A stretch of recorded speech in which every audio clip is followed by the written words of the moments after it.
Ay, magandang araw. Ito po ang Iparas kay Paras. Ako po si Eli Saludar. Kasama natin si Sec Jing Parasek. Magandang araw, Sec. Magandang araw, paring Eli. Magandang araw naman po sa ating mga mahal na mga kababayan. Lalo na po itong mga kababayan natin na nandyan ngayon sa Senado defending the institution dahil ang Senado is now threatened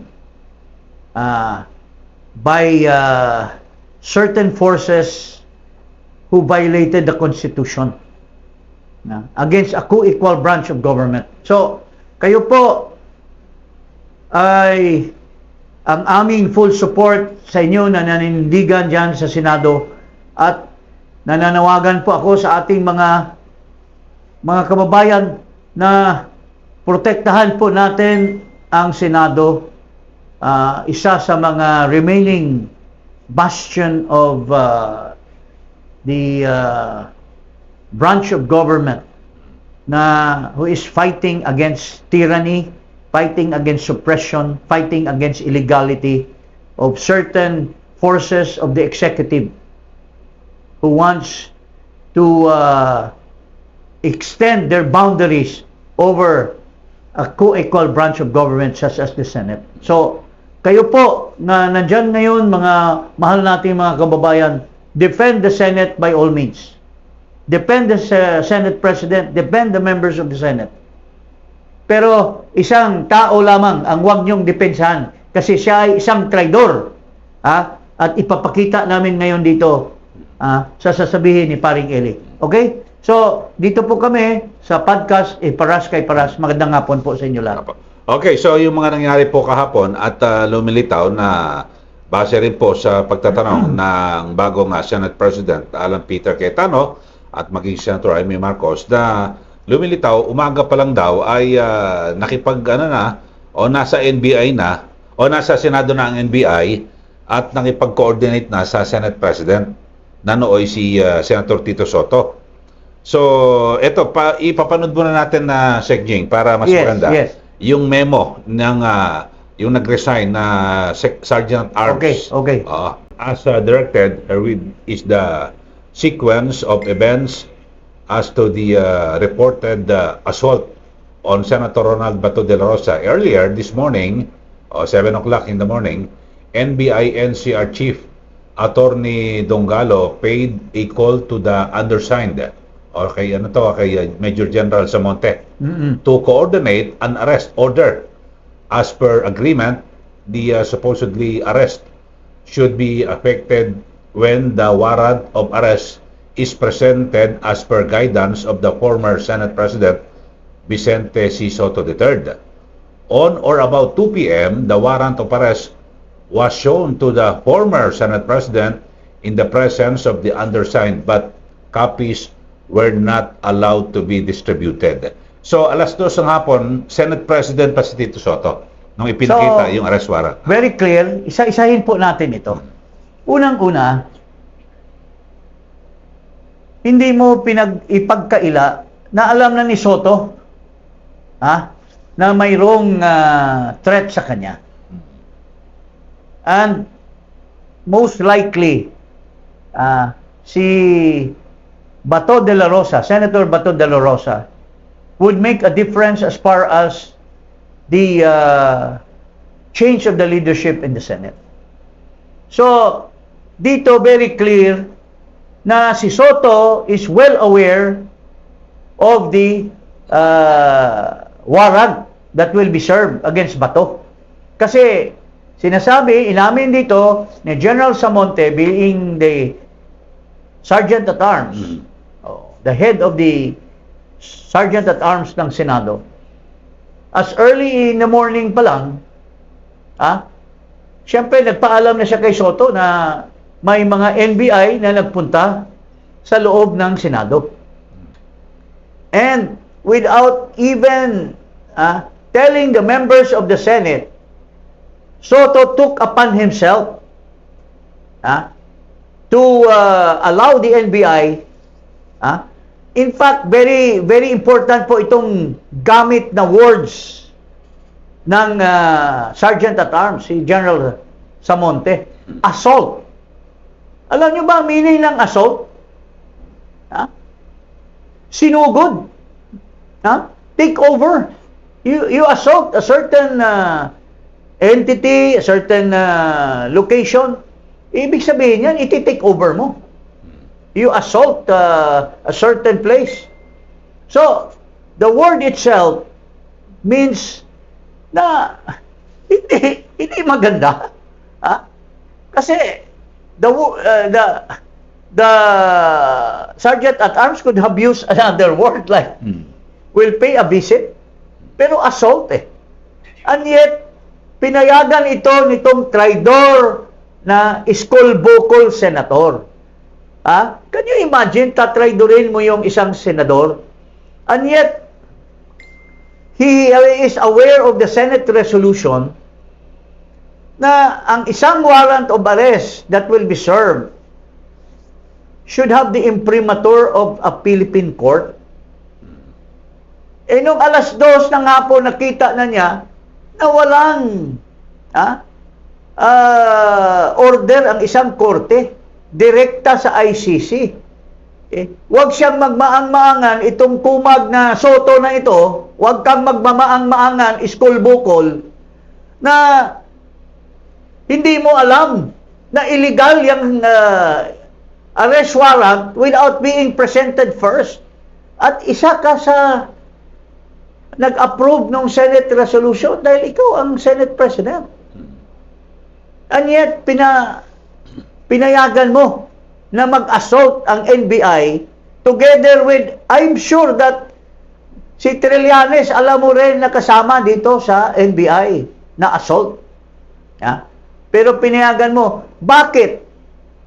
Ang issue dito, paring Eli, hindi yung warrant of arrest. Ang issue dito is to prevent Bato de la Rosa na makapasok para magboto. Kasi kung hindi bumoto si Bato, hindi makukuha yung 13 votes. So manatili pa lang itong kumag na Soto na ito na senador, na Senate President. So this is not an issue of inadvertence. Kunyari, ano lang siya, inosente. This is really an issue of greed for power. Kasakiman sa poder kasi gusto ni Soto na manatili na Senate President at mga kababayan na magpatuloy siya na magsipsip sa puwet ni Marcos bilang Senate President. At hindi na bali na tatraidorin mo yung isang senador. Months ago, Soto was telling the people, I will protect Bato de la Rosa. Di ba sinasabi niya? The member of the Senate must be protected. Pero dito, kabaliktaran. Tinraidor niya si Bato. At just like Judas Iscariot, he turned over Jesus to the Pharisee and itong mga Jews. Tinurn over nila, pinahuli nila si Jesus Christ in the Garden of Gethsemane. Parehong-pareho sa ginawa ni Soto dito kay Bato de la Rosa, na pinahuli niya sa NBI for the purpose na hindi makaboto dahil napakatakaw mo, Soto, napaka-greedy mo sa poder, gusto mong manatili na Senate President. Paring Eli, anong masasabi mo dyan? Okay, pero buti na lang mabilis tumakbo si Senator Bato at nakaalpas. Pero dito kasi napakahalaga ng kanyang papel, no? Si Senator Bato de la Rosa. Siya ang magsasara para mapalitan ng liderato eh. And yes, I want to call the attention of yung mga bayad na mga trolls. Tulad ng isang tomboy dyan na dating sumisipsip sa Department of Finance, Yusek na tomboy. Na ako, tingin ko, spy pa rin ito ni Marcos.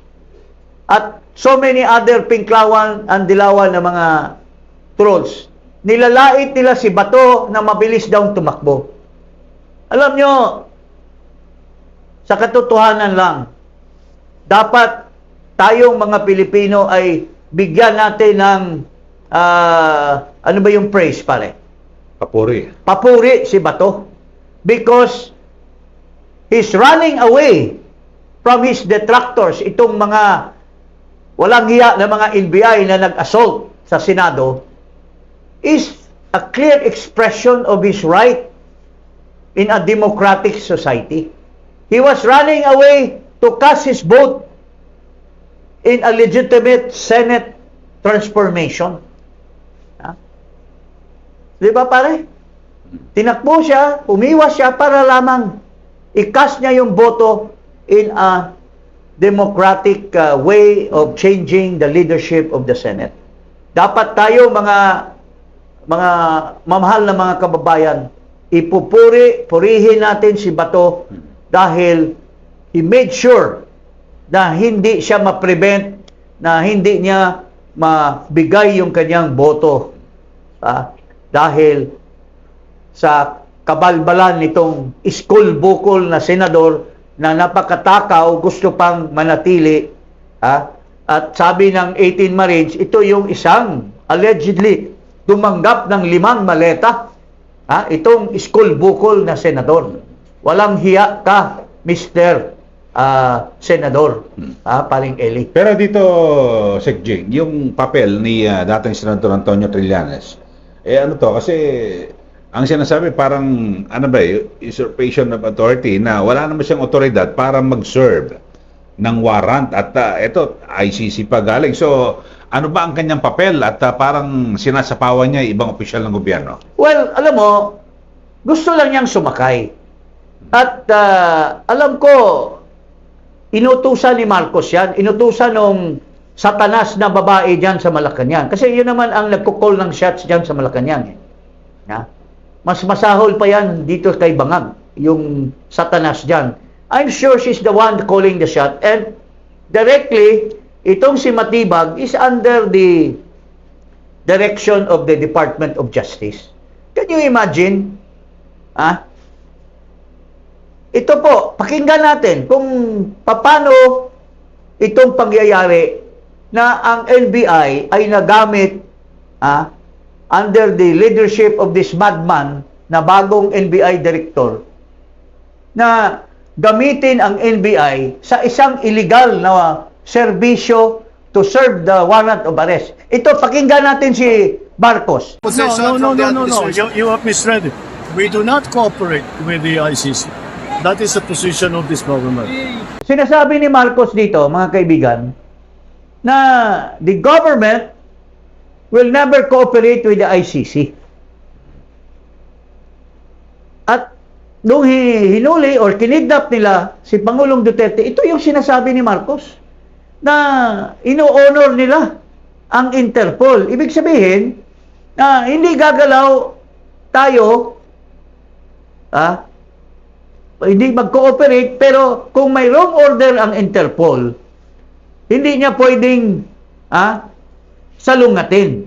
Ito, pakinggan natin ang sinasabi ni Marcos tungkol sa Interpol. Interpol asked for help and we obliged because we have commitments to the Interpol which we have to fulfill. If we don't do that, they will no longer help us with other cases involving Filipino fugitives abroad.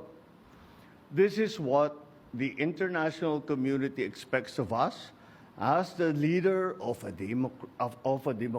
democratic country that is part of the community of nations. So, yun. Sinasabi ni Marcos, we cannot escape from cooperating with the Interpol because we have an obligation with the Interpol. So, anong ibig sabihin nito? Na ang ICC warrant is served by the Interpol, but it should pass through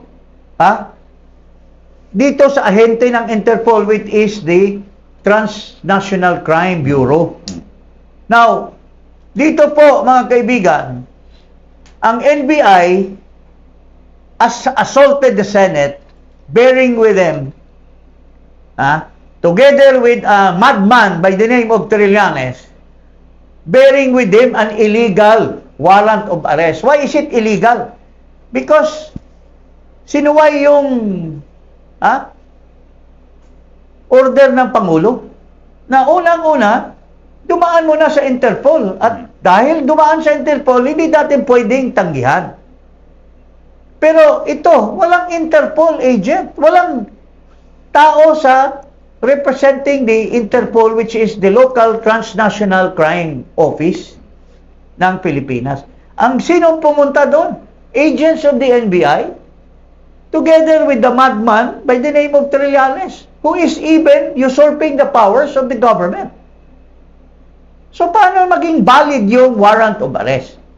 And yet, itong traidor na Soto, na gustong-gustong manatili sa poder, like Judas Iscariot, has cooperated with the NBI and Trillanes, at wag daw ipakalat yung warrant of arrest, order niya dito sa Sergeant at Arms.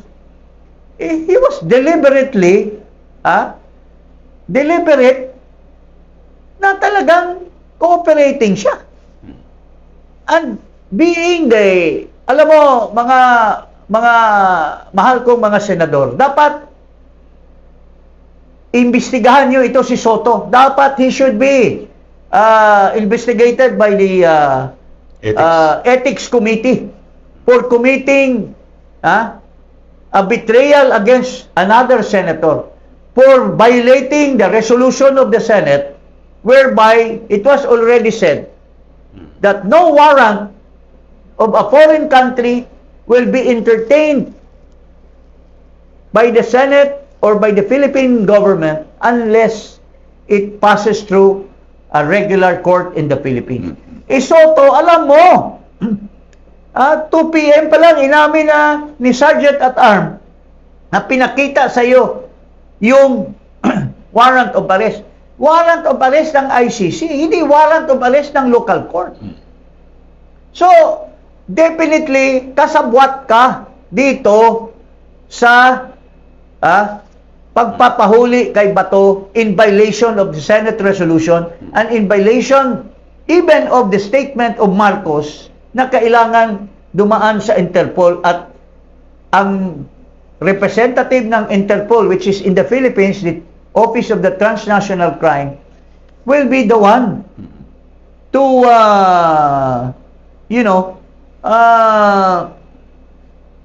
implement the arrest. Pero ito, NBI lang at saka si Trillanes, which is highly illegal. And why should this NBI director allow your people, knowing na mayroong instruction si Marcos that only the Interpol is an exception to the statement he made na walang mag-cooperate ng government office sa ICC. Pero exception kung mayroong Interpol order. Okay. Di ba, paring Eli? Okay, so, can you elaborate that, paring Eli? So, abangan natin kung ano ang mangyari sa susunod ngayon dahil sa lumapit na rin sa Supreme Court si Senator Bato de la Rosa. Siguro sa susunod nating episode, mas magkakaroon ng paglilinaw. Okay, so wag po kalimutan na mag-subscribe dito po sa Eparas kay Paras at i-click ang notification bell. Maraming salamat. Magandang araw po sa inyo.